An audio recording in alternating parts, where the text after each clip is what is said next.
It's officially time to get rid of this truck. It is a 23 Silverado High Country 3.0 Duramax diesel. This is the LZ0, which is the second generation of the Duramax diesel, if you're unaware of that. I have a whole channel based around this 3.0 Duramax diesel engine. This is actually my fourth truck, and I really thought that this one was going to stick around. I ordered this one exactly to the specifications that I wanted, and I'm going to go over the sticker, the window sticker, so we know every option that this truck has. We're going to go through the whole interior, what I thought about the interior, what I liked, what I didn't like. We're going to go over just everything that has to do with this truck, because I want to give it its farewell that it deserves, because this is my favorite truck. Definitely a truck that I love. However, I ordered a new truck and that's being built this week. So this one is going away and we're going to get into it. So let's just go over the window sticker here. This is a 23 Silverado High Country, and I did order it in the iridescent pearl tri-coat. We did also go with the night shift blue interior, which was one thing that I was very excited about and one thing that I still really love to this day. I know some of you had some questions on if it was a regret or if I enjoyed it, and definitely enjoyed it. So that's a plus. As you can see, it also 3.0 liter turbo diesel, 10-speed auto.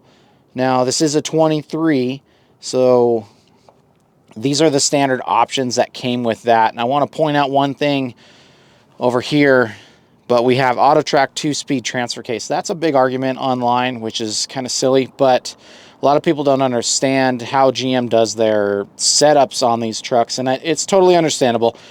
But if you want a 2-speed transfer case and the max tow package, you need to have the High Country.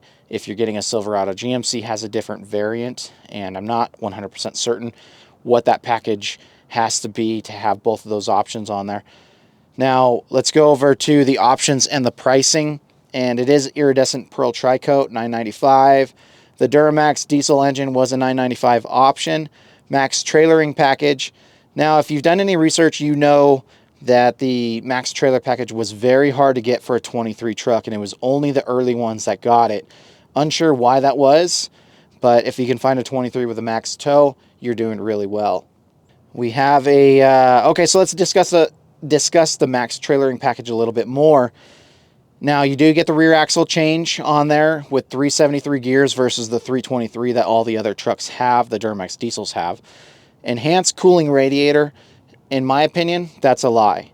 So when you look up the 3.0 Duramax diesel, there's only one option for a radiator. I've done the measurements on the regular radiator versus one with a max tow truck.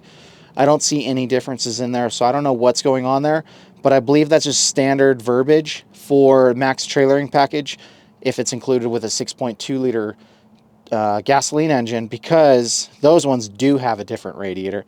Everything else, the revised shock tuning, we'll get into how this thing rides later on in the video. And then heavy duty rear spring, same thing.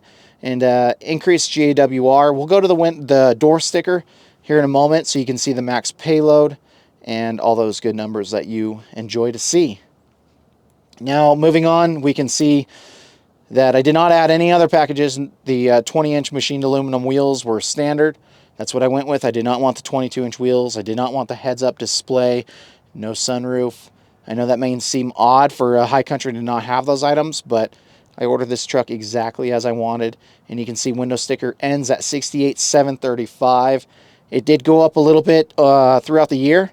And I believe if you order the exact same truck for a 24, you're looking at a $2,000 price difference. One thing that I really like about this truck is the headlight sequence whenever you lock or unlock it. So here is unlocking. Now we're going to lock it. You can see the mirrors fold in. That is a setting that I have set within the radio. And then when we go and unlock it again, mirrors fold open. Let's go and check out the operation of the headlights and turn signals. With the vehicle just started, this is our daytime running lights. Flip of the switch to our headlights. Left turn signal. Right turn signal. Headlights and fog lights.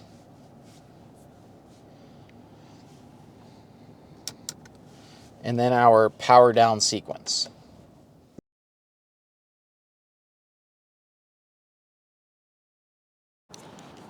Being a high country, this is standard with the electronic powered up and down tailgate. All done from the key fob, can also be done from the switch from inside. Holding this down all the way up will get it to lock into place. And again, you can do the same by just double pushing the key fob and it'll come down. I have had a truck with the multi-flex tailgate as well as this standard tailgate, and I do prefer the multi-flex tailgate. And the reason being is just how you can fold it down and use it as a step as well. However, this truck and all trucks have this handy step right here, so you can just put your hand in there and hop right up, no problem at all. So that is nice. And this powered bed or the tailgate is really something I enjoy, but it's definitely, I prefer the multi-flex tailgate more than this. Let's go into payload numbers. All right, here we are. GVWR is 7,300 pounds. GCWR, 19,000 pounds. Curb weight, 5,668. Max payload, 1,632 pounds. Conventional tow is 13,000 pounds right there. So if you're wondering about the payload, why the payload is the number that it is, that varies with what the truck is equipped with. So if I got it with a sunroof, that number would be lower. Everything that I add onto this is going to lower that number because it's all around weight. It's also around what wheels and tires you have. And as you see, I just kept the stock factory 20s. I don't know if the 22-inch wheel will change anything. You probably cannot get the max tow package with the 22-inch wheels. I do not know, actually. I've never looked into that, but that's something to think about. Let's take a look at these rear seats right here. Now, as you recall, this is a night shift blue interior, and you can see the night shift blue, a little perforated right there. We have real wood accents, and that's throughout the front as well as back here. This is accented with black as well as the blue. The seats are the blue. I just love this. I love the perforation in these. They do have seat heaters for the outboard seats. Those are all through this button right here. And then we have USB-C and USB-A options. A little pocket back here for everybody to put whatever they want. There is also storage behind each seat. Very nice feature. As well as a fold-down cup holder armrest. Now let me show you how much room there really is as a full-size adult.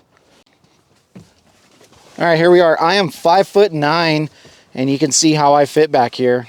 There's definitely some room between the knees right here. There is a lot of headroom between the two. Definitely a very nice, comfortable seating arrangement. Definitely room for full-size adults back here. These floor mats are standard. This is carpeted. You can see the different colors in it. Matches the blue very nicely. Rear seats do fold up. Under seat storage right here is standard. You can see the markings on the carpet here. I did have the full-length rubber mats on here. That's also why these look like brand new, because they are brand new. I never really used them. I used the rubber, and I also pulled this out. So just a heads up on any reasons why some things look brand new. The rear seats have minimal wear showing. No rubbing off of the sides. 23,000 miles. Kids in and out of here. No chocolate stains, thankfully. Moving to the front, you'll see the door panel matches the rear. We have the lower black as well as the blue. Up top, wood grain, perforated, like a polished accent there. Nice High Country logo. And I do like this. This is like a platinum color on there. Super cool. Did not talk about these running boards. I hated these running boards from the factory. They never left until I started testing some black running boards when I had some ZR2 wheels and tires on here, which you'll see in different videos if you want to go into those. Now, I like the running boards because they allow you to step up and down, which means no abnormal wear on my seat. 23,500 miles, and that's the extent of the wear. To me, that's incredible. That right there. Normally, these show creases bent down from sliding off. None showing on the seat at all. Floor mats in the front match the rear. These ones have lock tabs to keep it in place. These are very nice floor mats, but like I said, I ran the rubber ones just because you could see how dirty everything gets so quickly out here. We are approaching snow season, so we will have much more weather in here, and that's when the all-weather floor mats come into play. We'll go into all the buttons on the interior here, but for now let's go over the dash. If you notice how shiny that dash or that screen is, that's because I have a Screen Protect screen cover on it, and that made it super glossy, minimal fingerprints because of it. I definitely highly suggest getting one of those. They also offer them in a matte finish, which I think I'm going to try on the next truck. Armrest right here, you notice there's no dent like the other trucks have, and that's a ZR2. Actually, I don't know what the ZR2 has, but very few trucks have it where it's just flat there. I prefer the flatness because when I'm resting my elbow on there, there's no inconvenient spot on there. 2 cup holders back there, giant storage, power outlet that does not require a switch on the dash like prior years did. Just plug it in and go. A lot of room in there. The wood grain comes into the interior by the knee bolsters there, whatever you want to call those little knee panels. And it's also on the passenger side of the dash, which has a little button right there to open that up. A little glove compartment, as well as, almost couldn't reach it, the normal glove compartment right there. All right, so we have our transfer case buttons here. We have auto, 4 high, 4 low, and 2 high. Just as I told you, 4 high, 4 low, that is a high country only feature. You can change the different settings with this dial here. Tow haul mode is right there if you're running a trailer. Down here is the fog lights button and operation of the headlights, and I normally just leave it on auto. These lights right here for the exterior, for the lights in the mirror. And this is the bed lights, which work very, very well.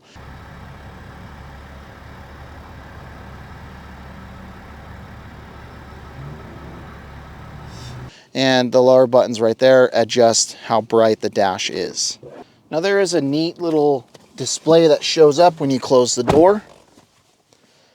This is high country specific for this actual video. Pretty neat to watch. I think it's cool how they tie in both screens to that. Then you go ahead and start it up.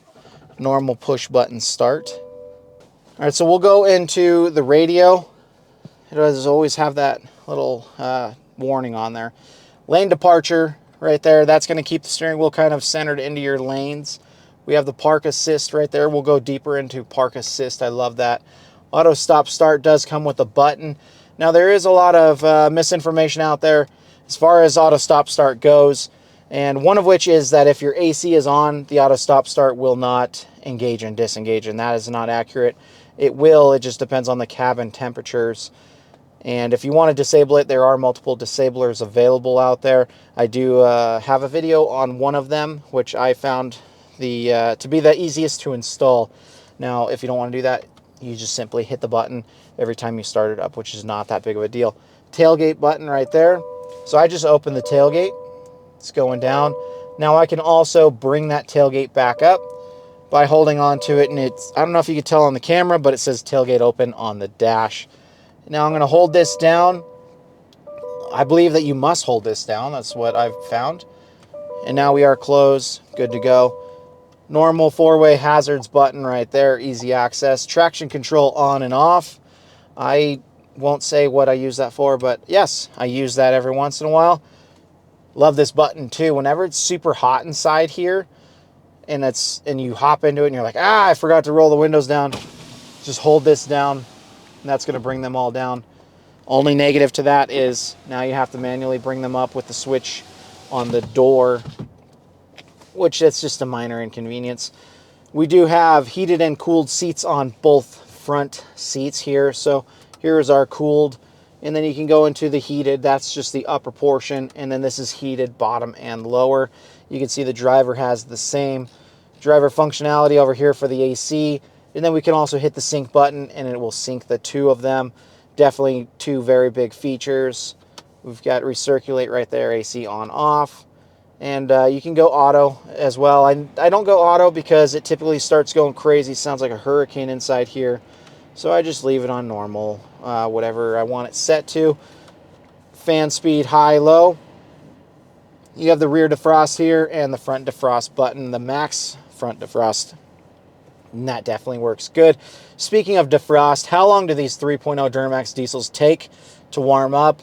That's a varied question. They do warm up very quickly, and one of the reasons is they have active shutters in the front of the engine. They also have a valve inside the exhaust, which closes off. That helps the EGR valve, as well as helps increase warm up. And there's just a lot that goes on with these engines to get the engine up to speed, or up to the temperature needed, and you're going to get heat fairly quickly with these 3.0 Duramax diesels. I love it. I think it's fantastic. Going back to the dash here, we have the trailer brake controller. You can adjust here, and that's a very good location for it, I believe. Definitely worthwhile to have right there, and built into the truck itself with the tow package. Let's talk a little bit about the shifter. Now, when this first came out, it was definitely something that was weird. I've gotten used to it. It's still, I believe it's in a clunky spot. It's very interesting. You hold this side button down right here, pull it back to go into drive, pull it back again, you're in L1, which means you can go to the paddle shifters to be able to change the gears. Now, you push the button for P. Now, if you're going into a car wash, okay, so I'm in drive right now, you're going into a car wash, they're waving you through. You know the Scratch-O-Matic. Its whole life has gone through Scratch-O-Matics. Now, you just push it forward, and you're in neutral, let off the brake, and you let it do what it needs to do.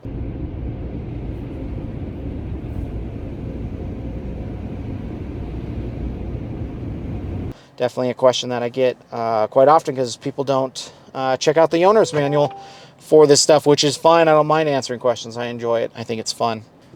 Steering wheel controls right here. We have the heater, steering wheel heater. That works extremely well. It definitely gets up to temperature really quick, and that is very nice when it's freezing out. Crash detection. Now, this is the gap. You can change the gap up on the front there. I don't know if you can see it in the display on the dash, but you can just hit that button and it'll adjust how close you like to be to vehicles before it starts to warn you. Cruise control buttons here, up and down. You can adjust and resume or cancel.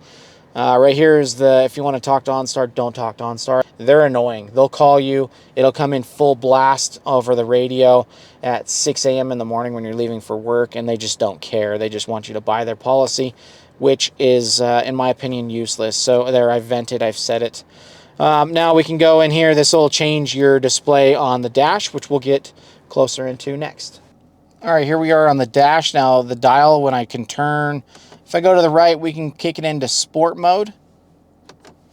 One more time, and we head into off-road mode. Now we're back in normal mode. Now pushing the button for the trailer, you got tow haul mode, exhaust brake on.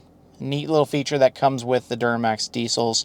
It basically uses the turbocharger to create some back pressure, and then it slows the engine down a little bit.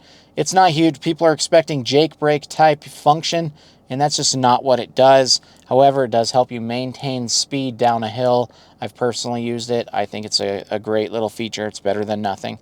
So we're going to go ahead and click this back into sport mode right there.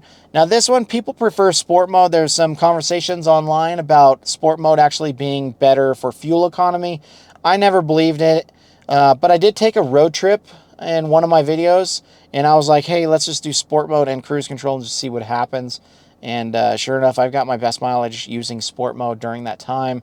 And normally cruise control gives me worse fuel mileage. So I don't know what changed there, but I don't know. I like having sport mode.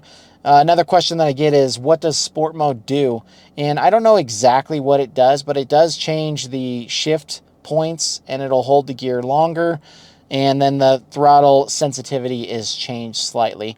I do believe that's what I noticed. And then based off of the user's or the owner's manual, it does state similar on that. So getting into the dash, we can see my fuel mileage, which we're going to go into in just a little bit. But first, let's scroll down. You can see oil life is 98%. Now, that's a lie because I had to reset it. Now, I'm trading in the truck. So when I do go to give the oil change on its final farewell, I am going to take a oil sample, and we're going to send it in. I have about just under 8,000 miles on this engine oil, and we're going to do a sample test on that. And we're also going to talk about fuel consumption or oil consumption here in a little bit. But let's continue on down here before we get sidetracked. You can see off-road on there. I have this up there. I never use it. I don't know anybody that does. Transmission temperature. Oh, we can go into transmission temps for hours, and we will discuss that. In fact, while we're on there, now these do have a 196 degree, 198 degree thermostat that opens up for the transmission cooling to start. There are upgrades you can make to bring the transmission temp down. I personally do not like the trans temps as high as they get. Now, what you want to do and how you want to maintain your warranty is totally up to you. If you do an aftermarket bypass valve, that will work, and that will drop at 75 degrees. In my case, that's what I saw. I personally prefer the external transmission cooler by PPE, as well as the deep transmission pan, as that gives me added 4 quarts of fluid, and then whenever the valve does open, it maintains the 196, 198 temperature and does not go higher. Yes, I have seen as high as 220 something on this truck without even doing anything, and it's cold outside and I'm getting those temperatures. I don't like it. That's going to burn up fluid. It's going to lessen the longevity of my transmission. That's my opinion. You do what you want, just sharing my opinion. All right, scrolling through diesel exhaust fluid. We discussed how this burns in my use, 1.25 gallons every 1,000 miles, typically. And this gauge is semi-accurate. It doesn't tell you exact, but I mean, it kind of lets you know. Whenever it gets to half, I would say dump in a 2.5 gallon jug, which, like I said before, Costco, $12.99 a gallon, or $12.99 for a 2.5 gallon setup. Now you can change your pages right there. You do what you want. If you go to the right, you can see the music that you're listening to. Here's navigation. Whatever this is, I don't know. Settings, so display layout. You can choose different layouts. So there's progressive right here, which I alternate back and forth between classic and progressive. Digital is pretty much useless in my opinion because look at that. There's really nothing going on there. And then clean is even more useless because now we're like a fake Tesla. So we're going to go ahead and scroll back up to classic because that's what we had it on. And there we go. We're going to go back. So now the left side info, you can change that to whatever you want. Whatever makes you happy, whatever you like to see. I like to see the trans fluid temperature. And now if we go back to the right side, you can change that to whatever you want. I like to see the picture of the truck, though. I think it's neat. Another good one to have would be tire pressures. That way you know. But I prefer to have it set on seeing this truck here. Lower gauges. Now, this is neat because you can go max and see all that, which is useless. We should talk about this oil pressure. Look how low that is. I get people asking all the time, is it supposed to be that low? Yes, it is. You have a variable oil pump, and it will change with the oil pressure as well, or with the engine RPM as well. So there's nothing to worry about that. If there is an issue, you will get a warning indicator on. Now you can go down to medium, and that basically just cuts down to fuel and temperature, which this one I do like because it's just now the fuel gauge is definitely larger. And then you can also go here and put the fuel gauge just in the center. So we're going to leave it on medium because I don't really care about the oil pressure because it's so low and it's concerning anyway. Info page options. You can add what you want to see on the first set of screens that we were looking at. And I shut off all of these. Trailer brake gain will show up whenever you hook up a trailer, so no need to worry about that. Engine hours. You know what? We don't know how many engine hours are on this truck. Let's go ahead. We enabled that. We'll go back to there in a second. Units, you could be US or metric. We're US because I'm based out of Utah here. Speed warning. We want to enable this whenever the kid starts driving, which is going to be in the next truck. Speed sign display. That's this guy right there. And now if you're getting dashed lines, you need to do an update to your Google Maps. Hook it up to your Wi-Fi on your phone so that way you can download the maps, and then this will show up whenever you're on a regular road most of the time. So that's something that GM recently released for us. Let's go over here and check out what I just enabled, which was engine hours. So we have 634.3 engine hours, just so you know. So yeah, that's a nice little add. Let's go to our fuel mileage right there. And now we have these are the best, 48.2 off a 25 mile. That's pretty good. Our 50 best is 39.9 as you saw before. And you can see my average dropping right there because I'm doing a lot of idling today. with this video. 450 mile best is 31.9. Now this doesn't tell everything because what I have is the Fuelie app, which I actually hand calculate all my mileage. Let's go ahead and get into that. All right, check this out. This is my Fuelie app, and this tells me $4,377 is my total cost, 973 gallons. We got best MPG of 26.6. Last was 24.2. Average is 23.8. Let's check out the vehicle logs. Now you can see December 6th that I filled up, and it was 24.2 miles per gallon. 24.1 before that, 23.2. You can see my fuel mileage is around 23 miles per gallon. Seems to be what we see on here. And this dates all the way back to when I got it. My very first fuel up was October 31st of 22. So that's right after I got the truck, obviously. And today is December, I don't know what today is, December 11th, because that's my TPW for my new truck. Now you can see what, oops, we don't want to do that. But let's go ahead and go back to, well, let's go to vehicle info. Right there. Now ignore city and highway because that's just what I put in there and I don't recall each time if I did it accurately.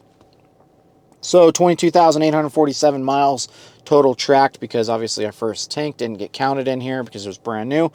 I started after that tank. So we're currently at 23,447 and we are about half a tank right now. So we're going to do probably one more fill up and then we're done with this truck. And now this is our glorious screen. I talked about the screen protector on there. It did give it a nicer gloss finish to it, and it's shinier. Yes, it does create a little bit more of a glare, and you can see reflections based off of it. So glare wasn't the correct word to use because there is no glare, but there is a reflection on there. Now they do make a matte option, and that's one that I'm going to consider for the ZR2. And so you can see this is the full way of the full length of the screen. The only way to get that is if you're in Google Maps. It's just the unfortunate thing. And I don't prefer to use Google Maps because they don't work as well as Waze as far as telling you where the popos are sitting. And yeah, that's how I prefer going to Waze. So let's go ahead and see if I can pull this up without giving away too much of my information. So right there, now this is the Waze version. As you can tell, we definitely prefer that full length of the screen right there, which just doesn't happen through CarPlay. Now, you can get your Google Maps right there, so then you can have your dual maps, and you can see the difference in actually the Google Maps looks pretty good in comparison to this. We got music, whatever's playing on your radio. We got the trailering app right there, and then a clock that probably nobody knows how to read nowadays. So if we go back into the home screen right here, we have the trailering, climate. So you can adjust the AC all through here. I don't like that, but that's the way of the future. So I guess I understand why they put that on there. Settings and Wi-Fi hotspot. So Wi-Fi hotspot is for the truck hotspot itself. In settings, you can go in there. This is where you need to go to connections. And then you want to go to Wi-Fi networks right there. And I have it connected to my phone. Had it connected to my phone, but I got to go into my settings and open up personal hotspot, and then it will pop up on there. Just kidding, it's not. There it is. So we are connected, but I had to open up my personal hotspot. So now by doing that, what that allows you to do is go into here, go into settings, and then you go into offline maps. Now, the reason I'm telling you this is because when I was talking about the speed limiter indicator on the screen on the dash, this is where you need to download your maps. And this is stupid. It says you don't have any offline maps. Select your own map. I do, because obviously it's shown here. Otherwise, it would be a completely blank screen. So I don't know what's going on here. The system I don't like very much. I feel like there's some flaws within the Google system itself, and that's why I prefer having Waze through Apple CarPlay. It's just what I'd go to every single time. Now let's go into trailering, see what options are there.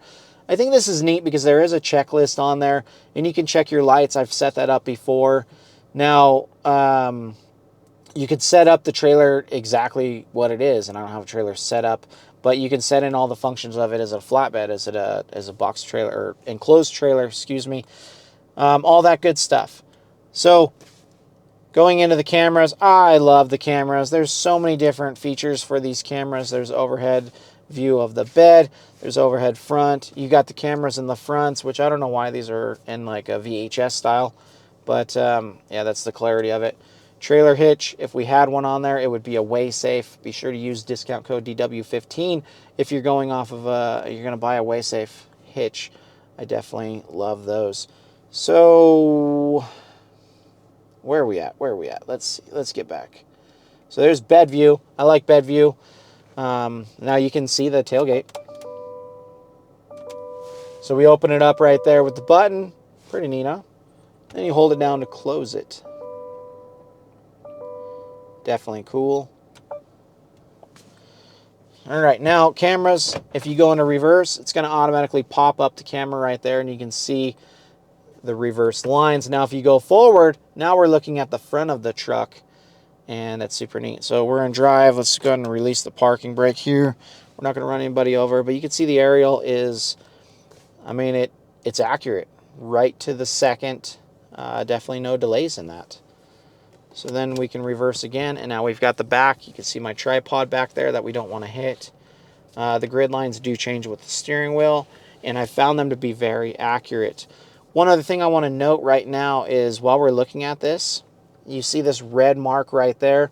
Yes, that tells you, look, you're getting really close, but what that also means is your tailgate will open to the end of that red line. Now let me see if it's going to mess it up because, well, we're in drive. But the camera's attached to the tailgate, so you can't really tell. Moving on. All right, so let's go for a drive. Now, I know a big question that a lot of people have are, how does it ride? Now, this is a max tow truck, so the suspension is supposed to be a little bit stiffer. And I've had the Ranchos, and I've driven on the base shocks.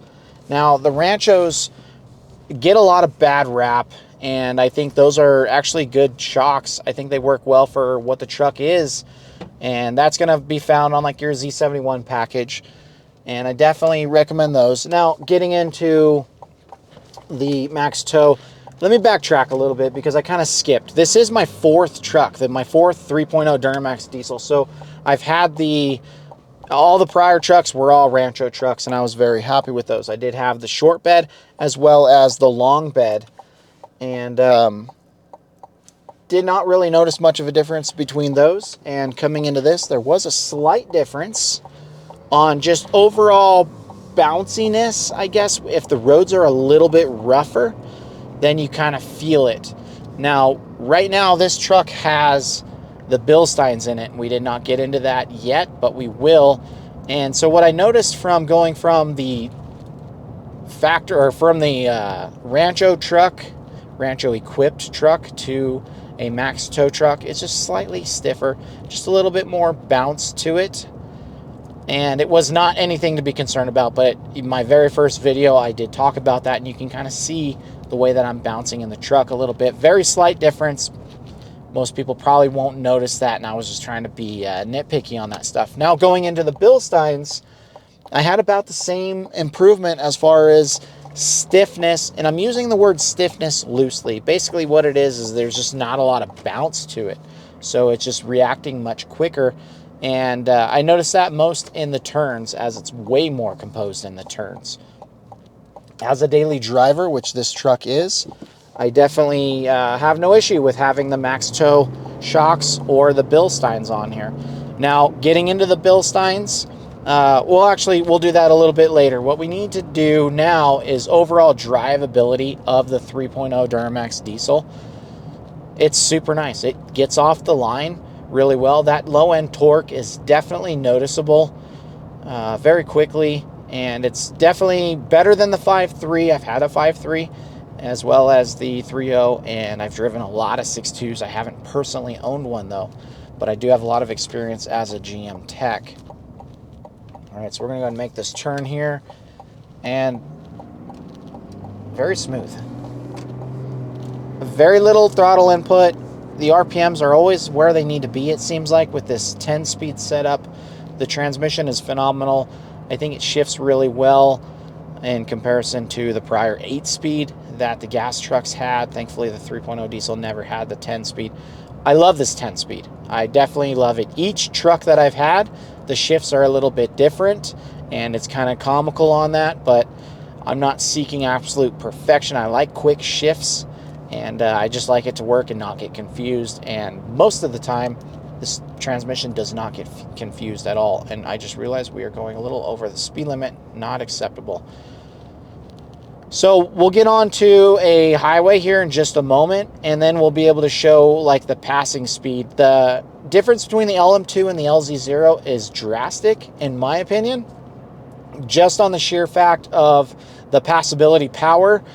The LM2 worked pretty good, but that was a complaint that people had, and I think GM really nailed it on this LZ0 with the improvements on the power, because when you go to pass, there's not like a dead spot like we had with the LM2s, and that's definitely something that I like about the LZ0. Now, there's a lot of changes to the LZ0 video, and I have a video on it, excuse me, talking about all of those changes. So I don't want to get into that in this video, but I definitely recommend you check out the description for a link to all the videos that I'm referring to within here. Now, once we get out of this school zone and all these people that are on their lunch breaks right now, we're going to get onto a little highway, and I'll be able to, I believe the speed limit is 60 or 55, so we'll be able to get onto it, and you can see the RPMs and the speed, how quickly this accelerates. It actually accelerates very well.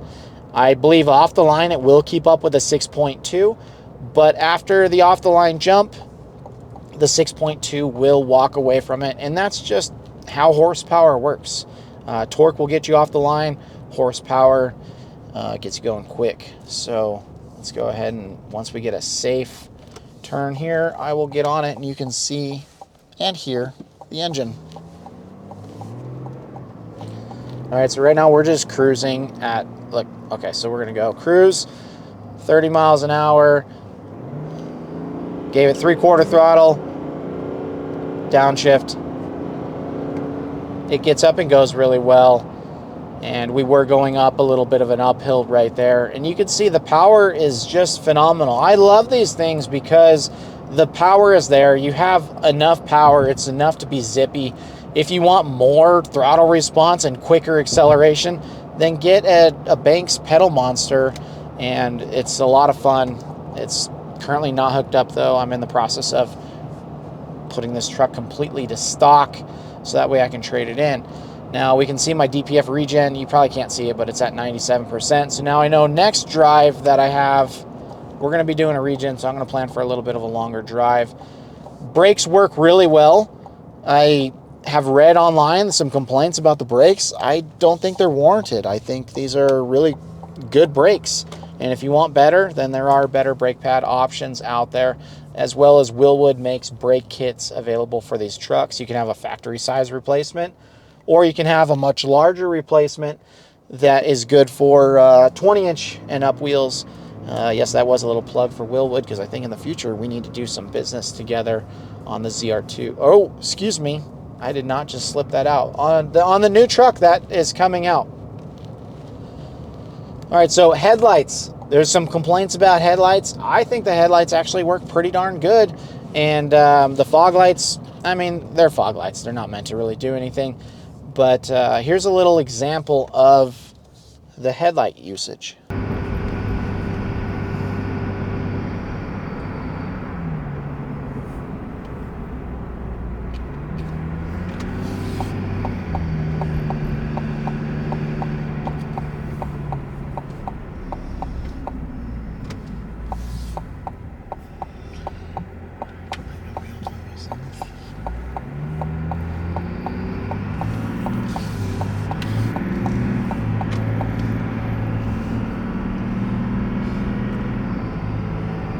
Headlights only, fog lights